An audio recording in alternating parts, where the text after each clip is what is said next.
Bénin révélé. Rendez-vous le 30 juillet 2022.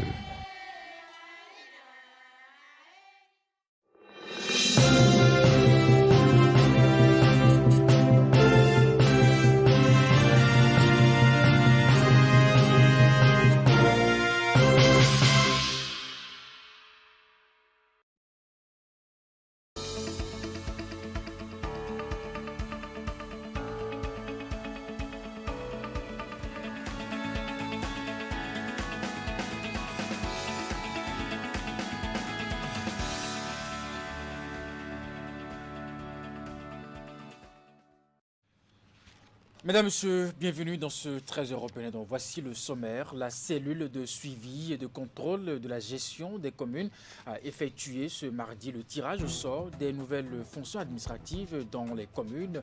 Cela intervient après les désistements notés au sein des équipes précédemment choisies pour accompagner les maires dans la nouvelle réforme de la décentralisation. Et puis ensuite, comment faire pour renforcer la coordination des activités de production des statistiques agricoles afin de mieux valoriser les potentialités économiques du secteur agricole. La question est au cœur de la première session au titre de l'année 2022 du Conseil supérieur du système national intégré des statistiques agricoles, alimentaires et nutritionnelles. À suivre dans ce 13 européen, la cérémonie d'ouverture présidée par le ministre de l'Agriculture, de l'Élevage et de la Pêche. Et pour finir, pour la sécurité des biens et des personnes dans la commune de Semekoudji, le maire Jonas Benamento travaille à mettre fin aux occupations anarchiques des plages de Ekpe et Djefa à travers une descente sur le terrain. Il a tenu une fois de plus à sensibiliser les occupants illégaux à libérer les sites avant le déploiement des engins lourds pour assainir la zone. Mesdames, Messieurs, bonjour et bienvenue si vous nous rejoignez dans ce 13h au Bénin. Ce qui fait l'actualité, eh bien vous le savez, le président français Emmanuel Macron est au Bénin dans le cadre d'une visite de travail. Il est arrivé dans la nuit d'hier et reçu en cette matinée au palais de la Marina par le président Patrice Talon. À la suite des échanges en aparté, les délégations des deux pays procèdent à la signature de divers documents de partenariat.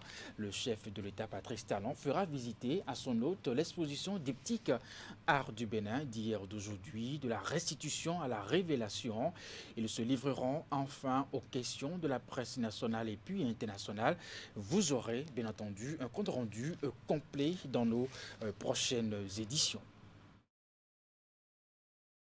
Justement noté au sein des équipes devant accompagner leur mission aux côtés des maires, place au remplacement la cellule de suivi et de contrôle de la gestion des communes, organes chargés de finaliser le processus, a effectué ce mardi le tirage au sort des nouvelles compétences. Voici l'ambiance qui a prévalu au Palais des Congrès de Cotonou. Reportage signé Eman Anyamboussou, mon fils de Sabouran. Le dispositif ce mardi 26 juillet 2022 est déjà bien en place pour le tirage au sort des remplaçants des responsables démissionnaires au sein des exécutifs communaux. Il y a des postes vacants.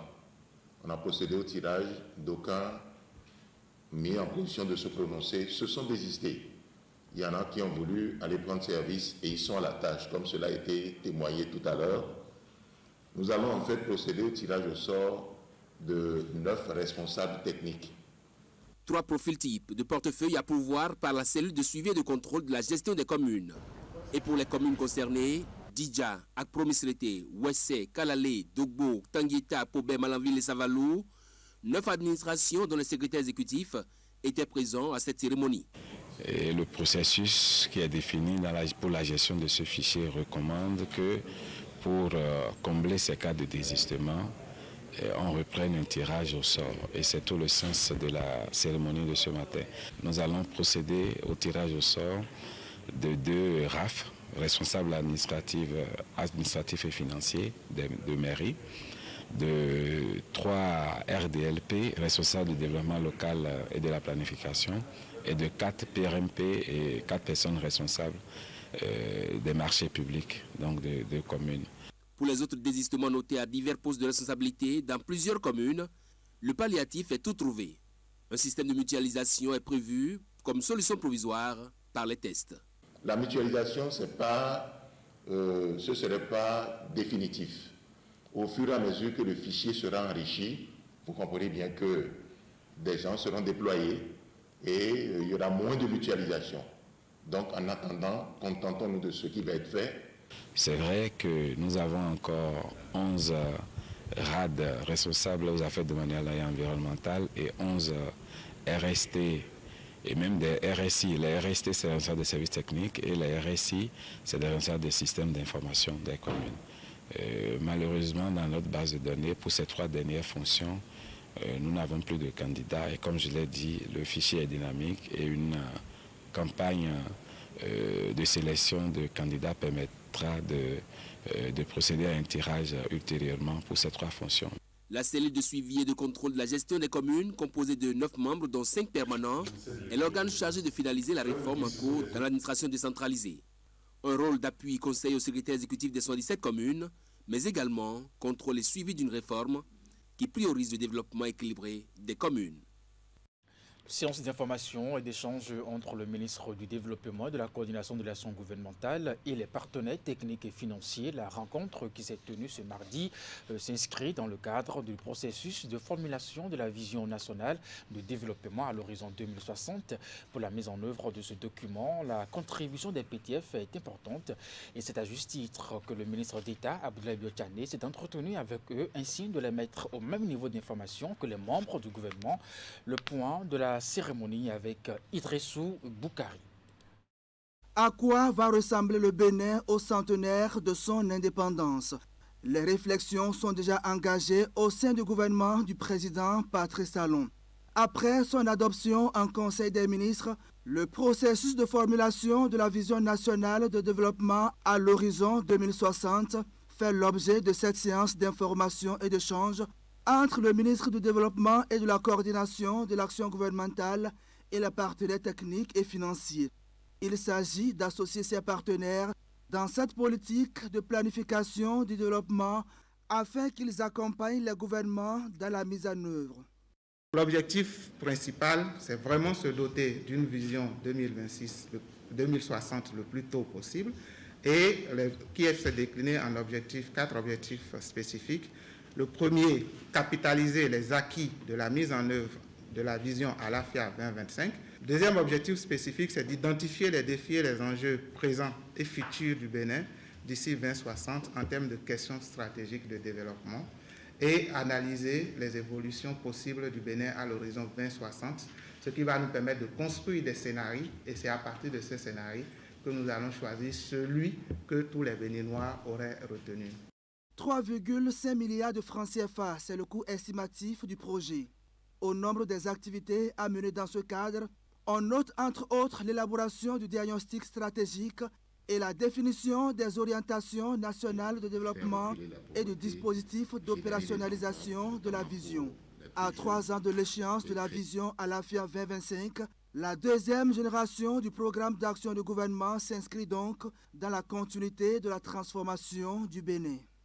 C'est cette vision-là qui a guidé tous les exercices de planification que nous avons effectués récemment, que ce soit le PND 2025 ou que ce soit le premier PAG 2016-2021 et là maintenant le deuxième PAG 2022-2026. Ces 2 documents de cadrage et de planification ont été élaborés sur la base de cette vision-là,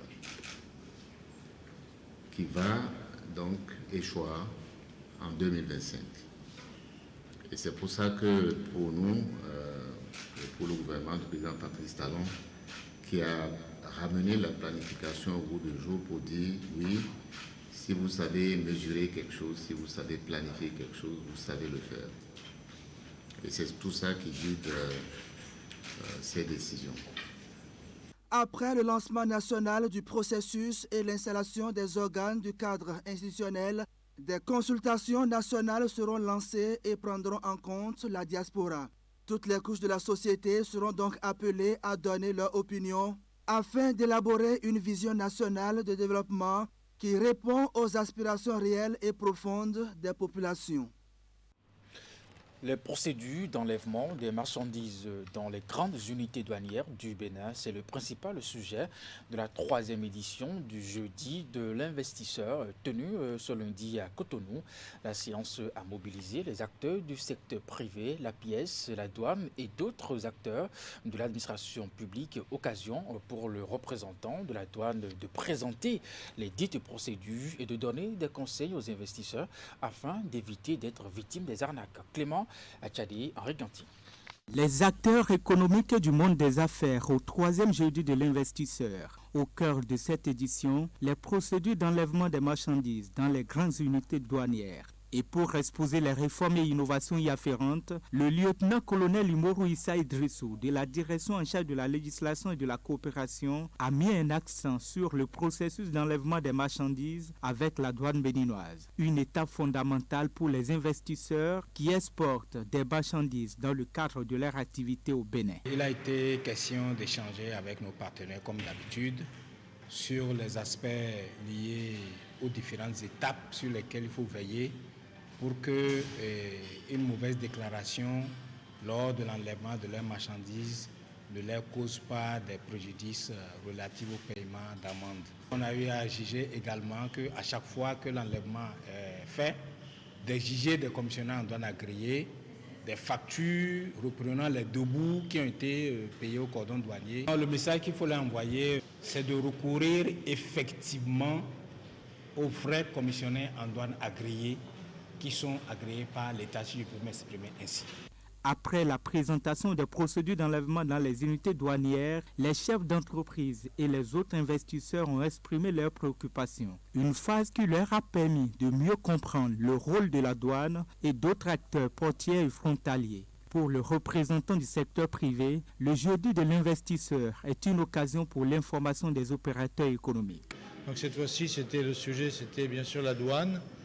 Alors c'était intéressant parce qu'on a eu des réponses qui étaient très pertinentes, aussi bien de Bénin Contrôle que du directeur de la législation et de la coopération. Nous essayons à chaque fois de faire en sorte que les préoccupations des investisseurs soient prises en compte et que les autorités puissent venir lors de ces éditions pour justement donner ces informations de manière à ce que petit à petit, l'ensemble des investisseurs soient, je dirais, instruits, informés des procédures dans notre pays qui permettent d'assurer, je dirais, des importations dans de bonnes conditions. Pour nous, c'est une condition qui permet en fait aux investisseurs de se sentir bien dans notre pays. Après ce 3e jeudi de l'investisseur, les différentes parties prenantes se réjouissent de la portée de cette initiative et espèrent la rééditer.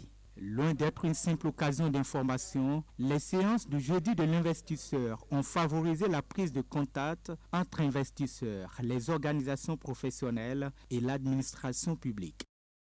Et puis cette interrogation résonnait déjà dans les titres de ce 13h au Bénin. Comment faire pour renforcer la coordination des activités de production des statistiques agricoles afin de mieux valoriser les potentialités économiques du secteur agricole? La question est donc au cœur de la première session au titre de l'année 2022 du Conseil supérieur du système national intégré des statistiques agricoles, alimentaires et nutritionnelles. Session tenue ce mardi à Cotonou. La cérémonie d'ouverture a été présidée par le ministre de l'Agriculture, de l'Élevage et de la Pêche. Voici le compte rendu. Autour de cette table dressée dans cette salle de l'hôtel Azalaï de Cotonou, des acteurs du monde agricole. Ils y ont été conviés pour la première session au titre de cette année 2022 du Conseil supérieur du système national intégré des statistiques agricoles, alimentaires et nutritionnelles. Les réflexions ici sont axées autour des stratégies devant permettre d'améliorer les statistiques agricoles au Bénin. Un exercice qui se fait avec l'appui de l'Organisation des Nations Unies pour l'alimentation et l'agriculture. Notre institution, en effet, est un témoin privilégié depuis quelques années de l'instauration d'un cadre de production et de coordination des statistiques agricoles conforme aux standards internationaux et compatibles avec les enjeux de développement du secteur. Nous saluons cette volonté politique et l'engagement de tous les acteurs. En sollicitant notre accompagnement tout au long de ces chantiers, c'est également un honneur et un sentiment de satisfaction pour la FAO, reconnaissante de la confiance que le pays place à notre institution. Derrière cette confiance, des avancées ont été enregistrées en termes de statistiques agricoles. Le recensement national de l'agriculture réalisé et qui a délivré de précieux renseignements sur le secteur en est un exemple. Aujourd'hui, l'ambition est d'améliorer tout le système national intégré des statistiques agricoles, alimentaires et nutritionnelles. Ainsi, dès 2023, le projet de mise en place d'un système moderne d'enquête sur les statistiques agricoles et nutritionnelles, inscrit comme projet prioritaire du PAG2, donnera les moyens aux acteurs du système national intégré des statistiques agricoles d'asseoir un véritable dispositif capable de conduire les enquêtes annuelles et infra-annuelles, de même que la collecte de données courantes inscrites à l'agenda des besoins en statistiques du secteur agricole. Gaston Dossou-Oui a enfin témoigné sa reconnaissance à la FAO et à l'Union européenne pour leur soutien au système agricole béninois. Les réflexions au cours de cette session devraient permettre au Bénin de renforcer la coordination des activités de production des statistiques agricoles pour mieux valoriser les potentiels économiques du secteur agricole. Et puis nous parlons d'accès à l'eau potable à présent, atelier d'échange sur la réforme de mise en affermage des ouvrages de production, de transport et de distribution de l'eau potable en milieu rural au Bénin. Les assises s'inscrivent dans le cadre des préparatifs pour le transfert des ouvrages à des opérateurs professionnels. L'initiative des échanges émane de l'Agence nationale de l'eau pour la dernière étape de la série d'échanges. Les organisateurs ont réuni à Dassa les acteurs impliqués dont les mairies, notamment ceux du périmètre 3 de la réforme. Détail avec Imet Hélène Amoussou. L'étape de Dassa est la phase terminale d'une série d'ateliers entamés par le nord du pays. Initiés par l'Agence nationale de l'eau, les assises ont regroupé divers acteurs dont les secrétaires exécutifs de certaines mairies. Ces participants sont venus des différentes communes des départements du Zou, des collines du Mono et du Koufou appartenant au périmètre 3 de la réforme de la mise en affermage des ouvrages de production, de transport et de distribution de l'eau potable en milieu rural au Bénin. Alors, un tel projet, c'est dans la nouvelle vision du gouvernement. Fournir de l'eau potable à toute la population en zone rurale à partir des ouvrages de type nouveau, mais que ces ouvrages soient aussi gérés désormais par des opérateurs professionnels. Et c'est des processus très compliqués. Et pour que ça se passe sans heurts, il est de bon ton qu'on aille sur le terrain, parler à tous les acteurs pour que ce transfert des sites qui étaient gérés précédemment par des opérateurs qui n'étaient pas des professionnels, que ces ouvrages soient transférés de façon organisée à ces opérateurs de type nouveau pour que le service puisse démarrer dans de bonnes conditions. Ces échanges s'inscrivent dans la droite ligne des préparatifs de l'opération de transfert. Face aux organisateurs de la rencontre, les participants ont eu droit à plusieurs communications. Les présentations ont permis de leur rappeler le contexte de la réforme. Les orateurs sont aussi revenus sur les objectifs, les projets de construction d'ouvrages d'AEP exécutés ainsi que ceux en cours de réalisation. Le cadre de la mise en œuvre de la réforme et le modèle de gestion du service AEP a également été précisé.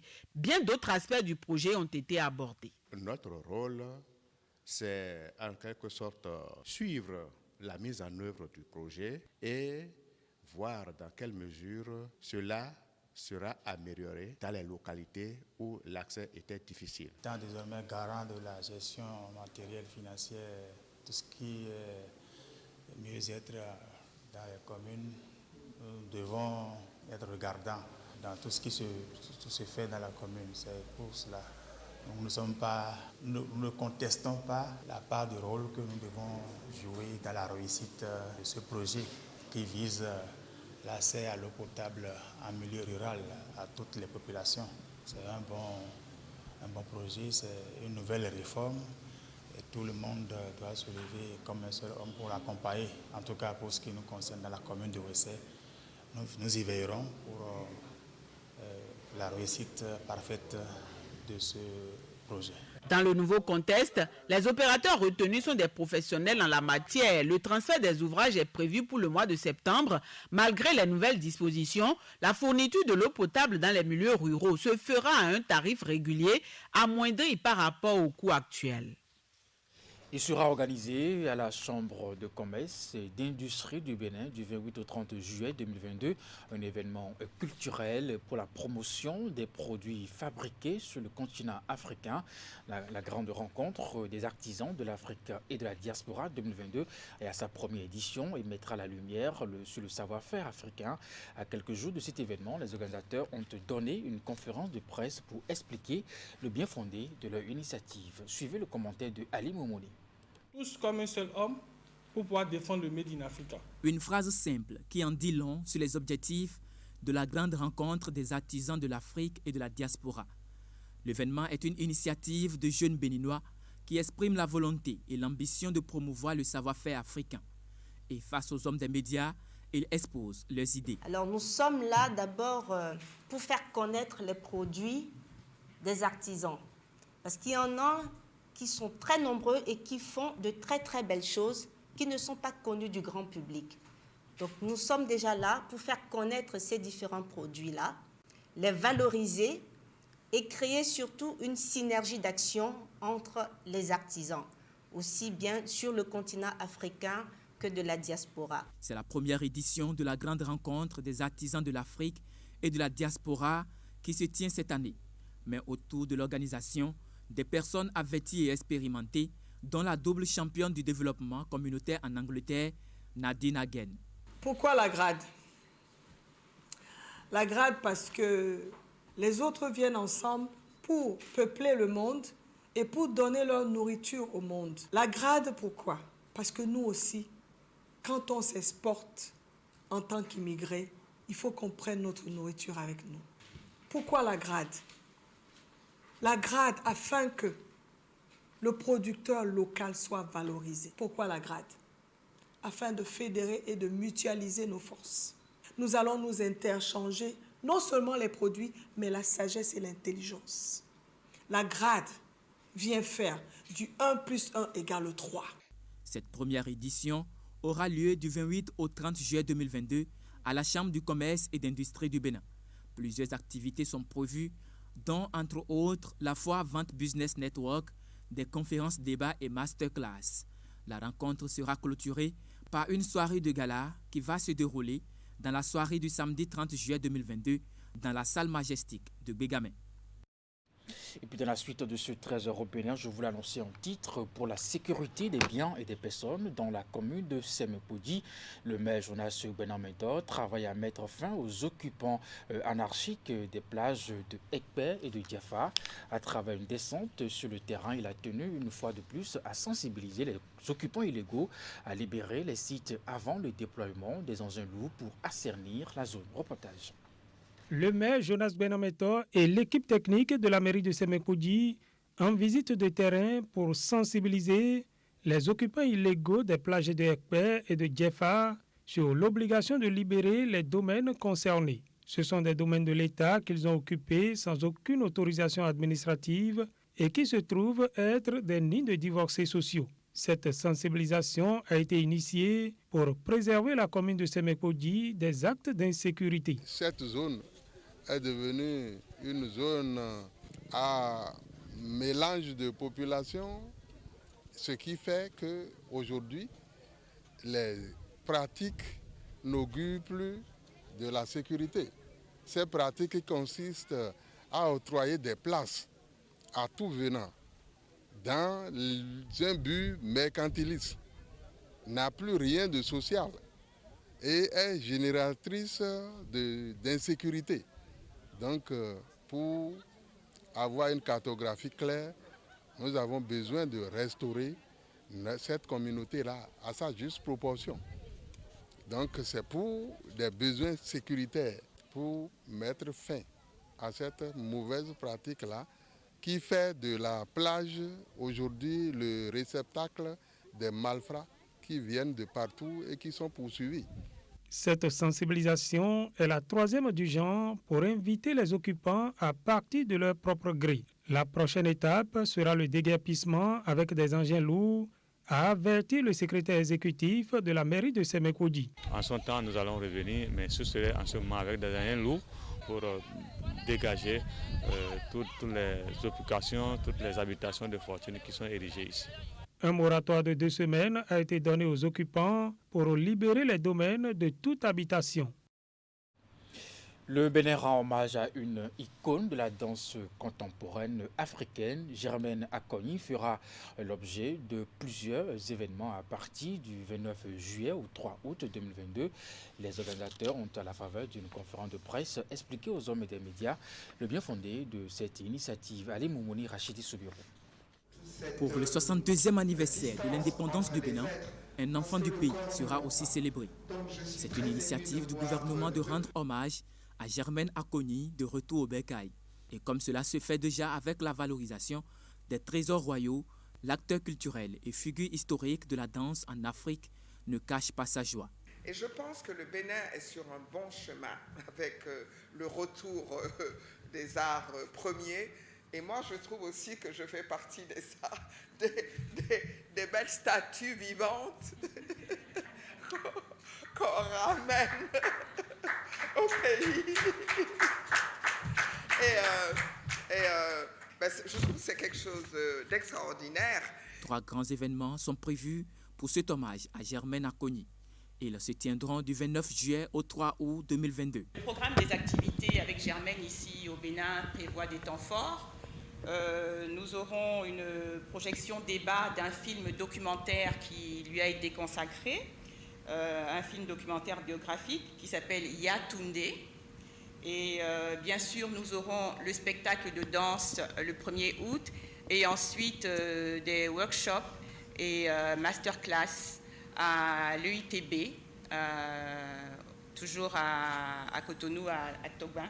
C'est une occasion pour permettre aux Béninois de découvrir ce génie de la danse contemporaine africaine. Et pour la soirée du 1er août, elle sera sur scène avec la relève qu'elle a mis en place.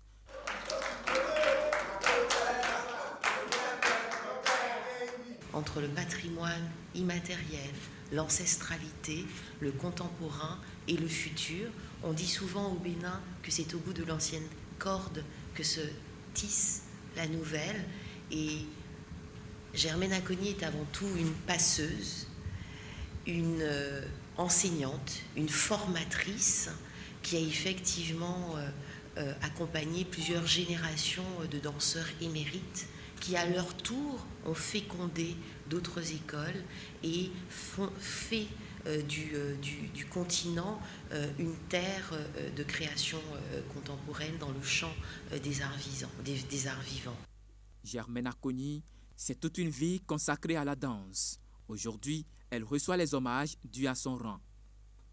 Et puis rendons-nous à présent à l'université d'Abomey-Calavi pour finir ce 13 européen. Le climat d'insécurité, de terreur aura sans doute duré, mais c'est un début de soulagement pour les étudiants et les enseignants de l'université d'Abomey-Calavi. À travers un communiqué, le ministre de l'Intérieur et de la Sécurité publique siffle la fin de la récréation en demandant aux fêtières des organisations estudiantines de mettre fin immédiatement en leur sein à l'existence des groupes appelés étudiants soldats, ces groupes qui entretiennent des scènes de violence sur le campus. Alors que pensent les enseignants de cette décision du gouvernement? Une de nos équipes de reportage conduite par Idrissou Boukari a cherché à le savoir et voici son reportage. À travers ce communiqué en date du 21 juin 2022, le gouvernement, par l'intermédiaire du ministre de l'Intérieur et de la Sécurité publique, prend enfin ses responsabilités face à une situation qui devient invivable. Le document invite en effet à la cessation immédiate de l'organisation des formations paramilitaires des étudiants soldats sur le campus universitaire d'Abomey-Calavi. Ce au lieu de savoir qui vit au rythme et au bon vouloir des groupes d'étudiants constitués en brigade fédérale, brigade rouge ou encore code. Voyez le nombre que les étudiants font dans un amphithéâtre. Et un enseignant qui se présente et qui a devant lui donc des gens qui sont habillés. Vous avez sergent tant, colonel tant. Mais j'ai dit, ça veut dire que nous sommes à leur merci. Ils sont organisés en milices universitaires pour seul but de terroriser vraiment le personnel du campus, notamment les étudiants, qu'on peut mettre à genoux, donner des coups de palmatoire comme un parent qui éduque son enfant, chicoter les étudiants, et si vous êtes résistant, vous risquez d'être poignardé. Et cette violence a continué pendant un certain moment. Le temple du savoir, lieu d'apprentissage et de promotion de l'excellence, est devenu un no man's land dans un état de droit. Pendant plusieurs mois, la terreur a régné et les programmes académiques ont été perturbés. Ces images restent pour le moment les preuves des scènes de violence sur les étudiants et les enseignants sur le campus. Ce sont les étudiants, vous voyez ça, qui viennent ici avec des armes blanches pour se blesser. Vous voyez, ce sont nos étudiants, ça. Voilà. L'examen qu'ils ont perturbé, ils ont mis des briques, ils ont barricadé la porte du service de la scolarité. Les voilà ici en mouvement. Vous voyez. Vous imaginez qu'on vous appelle, on vous dit, vous êtes monsieur Aïssou? Oui. Vous avez votre fille, mademoiselle Denise Aïssou, qui a été poignardée, qui est amenée à l'hôpital. Venez vite. Et quand vous venez, vous apprenez que votre fille est morte. Pour la simple raison qu'elle est partie à l'université étudier. Lorsqu'ils mettent des bidons devant mon bureau à moi, qu'est-ce qui se trouve dans les bidons? En plein conseil de discipline. Je dis, qu'est-ce qui se trouve dans les bidons? Le 14 décembre 2021, il y a eu une boucherie sur le campus où les étudiants se sont charcutés et les armes blanches circulaient sur le campus. La dernière en date, c'est le 6 juillet, où il y a eu carrément un carnage au restaurant universitaire. La lutte estudiantine prend une autre dimension ces derniers mois sur le campus d'Abomey-Calavi. Agression, séquestration, menaces et intimidation, tous les moyens sont utilisés par ce qu'on appelle ici les milices, un lieu où la sécurité est menacée, alors que plus de 15 000 mineurs s'y rendent quotidiennement à la quête du savoir.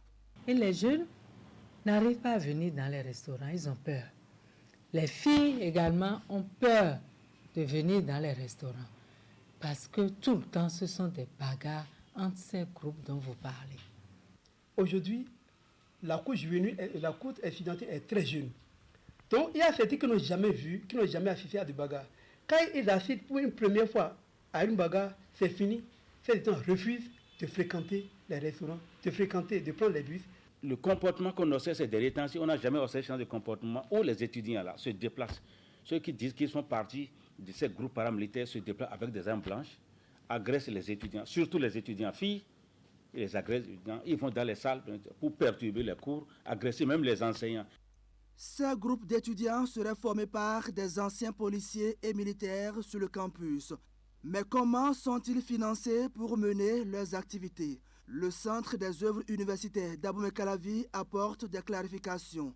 Les organisations étudiantines ne reçoivent plus de subventions directement du COSACE. Nous validons un PTA chaque année.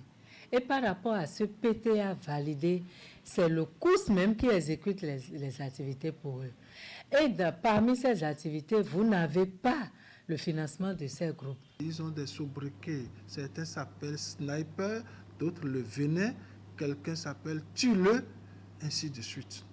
Je pense que ça ne peut pas se passer sur un campus qui se respecte et qui ambitionne vraiment de se hisser au niveau des standards internationaux.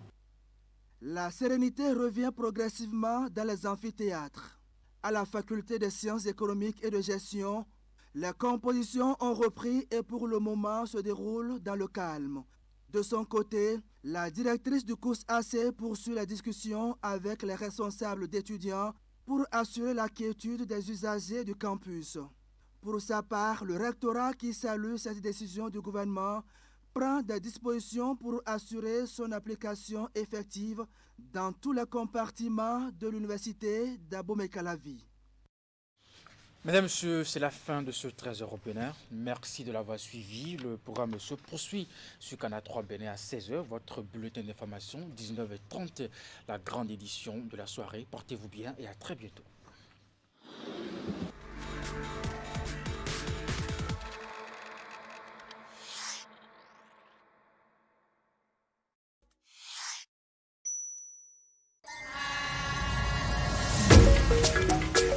Un pays dynamique.